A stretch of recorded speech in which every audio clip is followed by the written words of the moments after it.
DAKY Whitetails, another episode of Chasing a Dream. What I want to talk about today pretty much is a twofold. I mean, I'm going to talk a little bit about bodies and bows, you know, keeping that muscle memory up. You know, I've been exercising pretty lot. You know, you can check me out. I kind of make these little videos every morning on Alan Bergen on Facebook. And another thing I want to talk about is, you know, keeping that muscle memory up, practice year-round. It paid dividends once the season comes in. And with the practice and everything and your body, you're more steady on your shot. And I see, like, you know, what kind of was an inspiration to me I talk about was Cameron Hanes. And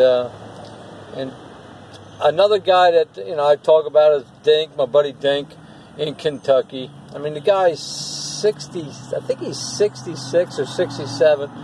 And he's incredible. He's in incredible shape, and it inspires me to stay in shape. And I got some friends of mine, this guy, Stan, that I'm hoping to hunt with this year.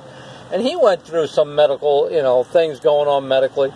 You know, I don't want to get into it because it's kind of, you know, and he keeps himself in shape. I mean, that dude won't let it slow him down, and that's an inspiration to me.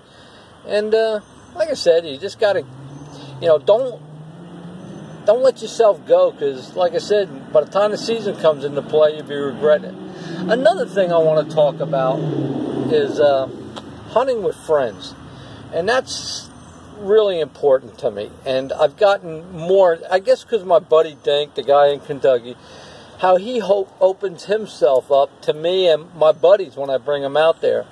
And I'm excited, because I got that guy, Stan, I was talking about.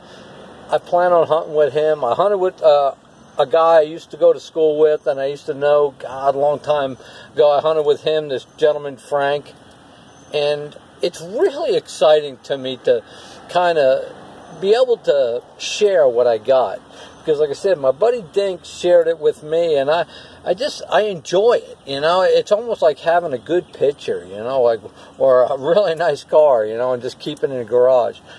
And I enjoy sharing it with other people, and I enjoy what happens with them. I mean, it kind of just, it's just like a new story, a new chapter.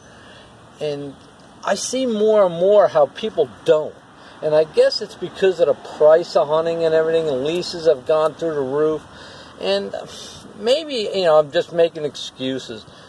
But it's a shame that people don't share it anymore. It's hard. I mean, it just, you know, if they have a good deer that they're seeing on trail camera, they get mad, you know, if somebody else shoots it. And another thing that I'm pretty adamant about, and I've talked about before, is this numbers stuff. I mean, I hear people talking about, oh, you got to age the deer. And more people, you know, the more I watch these videos, and the guy that I have a lot of respect for, and I seen, is Michael Waddell. He has this one that I seen on YouTube. It was Michael Waddell's rant. And he kind of hit the nail on the head with this when he was talking about, you know, that's all well and good, you know, you're talking about these numbers games, and I hear these guys talking about, if you have a lot of time, you know, I mean, if you're hunting in your backyard pretty much, yeah, I don't blame you. I mean, as far as, you know, being particular or selective, if you go away and you got a real lot of time and everything, it's all well and good. But what about the guy that only has weekends? Or like myself, when I go to Kentucky, I only have a short amount of time to hunt. I mean, it might be a 4-day hunt. I've been out there where it's just been as short as 3 days. And you're trying to tell me that I got to be selective. You know, these guys, you know, I see them, oh, you got to, you know, you shouldn't have shot that deer. And it's even friends of mine are that way. I hear them talking about it. And I think what's happened, the deer, it's really not, it's only what's on his head that matters. It's not the deer. To me, it's the story. It's the story about how it happened.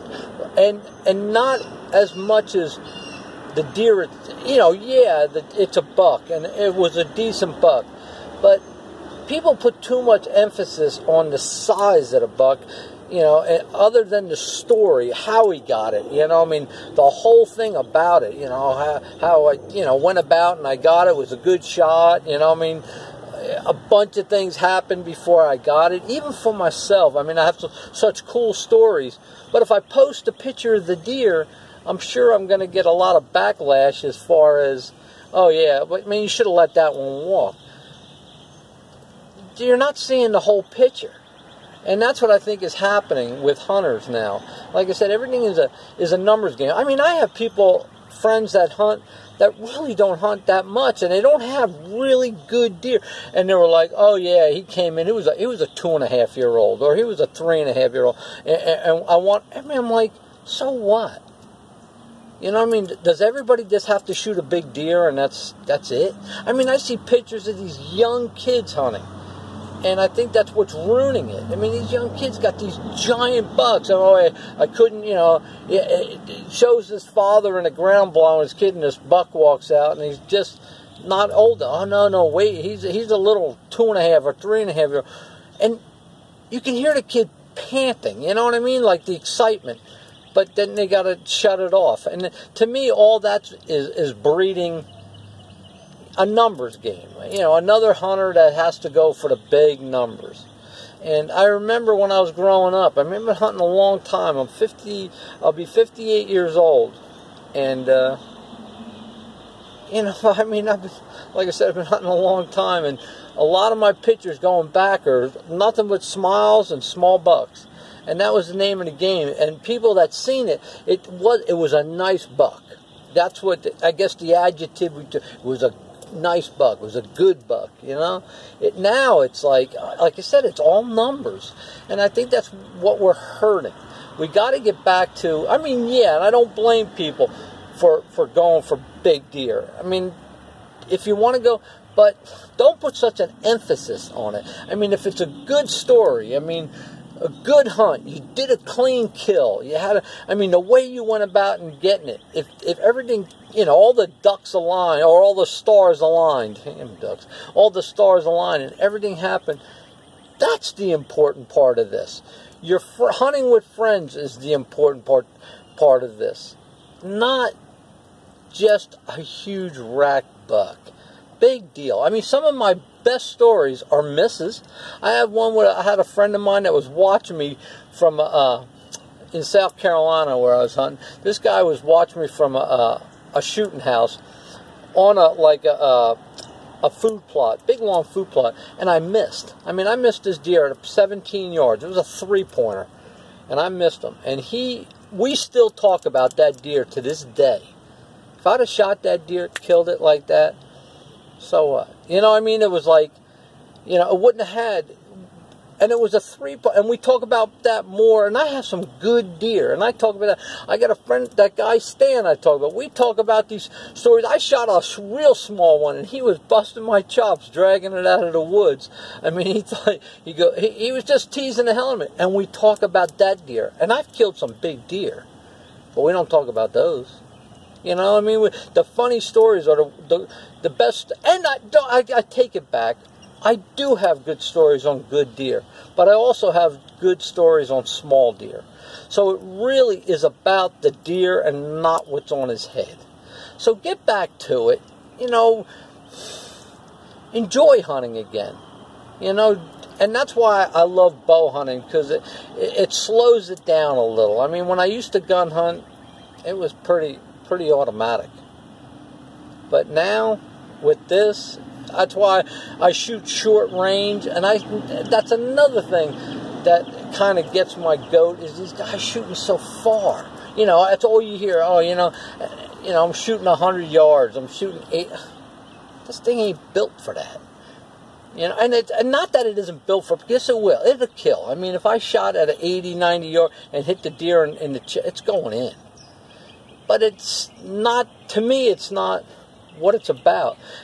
What it's about is close encounters. It's everything that could go wrong, and you got to really play your cards right so you don't mess it up. The littlest thing, the closer he gets, the littlest thing could mess it up.